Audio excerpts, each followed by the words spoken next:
Welcome to Abhi TV. இன்னைக்கு வீடியோல கறிவேப்பிலையின் மருத்துவ குணங்கள் பத்தி தான் தெரிஞ்சுக்க போறோம். சமையல் செய்யும் போது கறிவேப்பிலைய உணவின் சுவைக்காகவும் வாசனைக்காகவும் தான் நாம போடுறோம் அப்படின்னு நினைச்சுக்கிறோம். ஆனா உண்மையிலேயே கறிவேப்பிலையில உணவின் சுவையை கூட்டுவதோட மட்டும் இல்லாம உடலுக்கு ஆரோக்கியம் தரக்கூடிய பல நன்மைகளும் அடங்கியிருக்கு. இன்னைக்கு வீடியோல கறிவேப்பிலையில இருக்கக்கூடிய மருத்துவ குணங்கள் பற்றி நம்ம விரிவா தெரிஞ்சுக்கலாம். முராயா கோயனிகி அப்படிங்கிறது தான் கறிவேப்பிலையோட தாவரவியல் பெயர். இந்தியா மற்றும் அந்தமான் தீவு பகுதிகளை பிறப்பிடமா கொண்டது கறிவேப்பிலை. இந்த கறிவேப்பிலையில நீர்ச்சத்து, புரதச்சத்து, தாது உப்புக்கள், நார்ச்சத்து இப்படி எல்லாமே அடங்கியிருக்கு. இது தவிர தயமின், நிக்கோட்டினிக் அமிலம் போன்ற விட்டமின்களும் கறிவேப்பிலையில இருக்குது. கறிவேப்பிலையோட இலைகள், வேர், பட்டை இப்படி எல்லா பகுதியுமே மருத்துவ குணம் நிறைஞ்சது.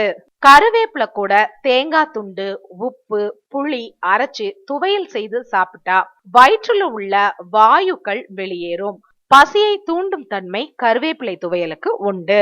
சிறிதளவு கருவேப்பிலையோட கஸ்தூரி மஞ்சள், கசகசா பட்டை இதெல்லாம் சேர்த்து அரைச்சு அம்மை நோயால ஏற்பட்ட தழும்புக்கு தேய்ச்சிட்டு வந்தோம்னா தழும்புகள் மறைஞ்சிருமாம். கருவேப்பிலை இலையில சிறிதளவு நீர் சேர்த்து சங்கு கொண்டு அரைச்சி முகப்பருவுல தேய்ச்சிட்டு வந்தோம்னா பருக்கள் மறையுமாம்.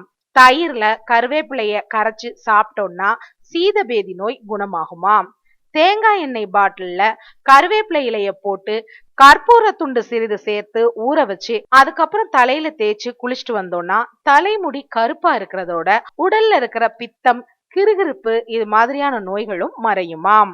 முடி உதிர்வு பிரச்சனைய போக்குறதுக்கு, சரியாமைன்னு சொல்லப்படுற அஜீர்ண கோளாறை நீக்க, அமிபியாசிஸ் அப்படின்னு சொல்லப்படுற ஒரு விதமான வயிற்றுப்போக்கை குணப்படுத்த, வயசான காலத்துல வரக்கூடிய அல்சைமர் அப்படிங்கிற ஞாபக மறதி போன்ற நோய்களை தீக்கிற மருந்து இந்த கருவேப்பிலை தானாம். அதனால அன்றாட எடுத்துக்கொள்ளும் உணவுல அதிக அளவு கருவேப்பிலையை சேர்ப்பதன் மூலம் மேற்சொன்ன நோய்கள்ல இருந்து விடுபட முடியுமாம். பெருங்குடல்ல ஏற்படுற புற்றுநோயை தடுக்கிற தன்மை இந்த கருவேப்பிலைக்கு இருக்கு அப்படின்னு ஆஸ்திரேலிய உணவியல் அறிஞர்கள் கண்டுபிடிச்சிருக்கிறாங்க. சமீபத்திய தகவல் படி ரத்தத்துல இருக்கக்கூடிய சர்க்கரையின் அளவையும் ரத்தத்தின் கொழுப்பு அளவையும் குறைக்கக்கூடிய தன்மை இந்த கறிவேப்பிலைக்கு இருக்குதாம். கருவேப்பிலை கூட சின்ன வெங்காயம் சேர்த்து அரைச்சு சாப்பிட்டுட்டு வந்தா உடம்புல இருக்கிற பித்தம் நீங்குமாம்.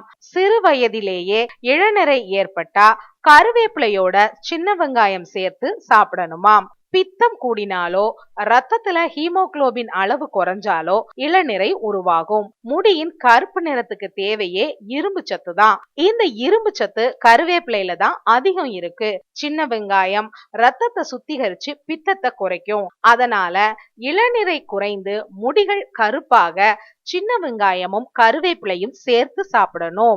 மேலும் முடி வளர்ச்சிக்கு புரதமும் இரும்பு சத்தும் தேவை. 50 கிராம் உளுந்து கூட 25 கிராம் கருவேப்பிலைய சேர்த்து அரைச்சு சாப்பிட்டுட்டு வந்தோம்னா முடி நல்ல வளர்ச்சி அடையுமாம்.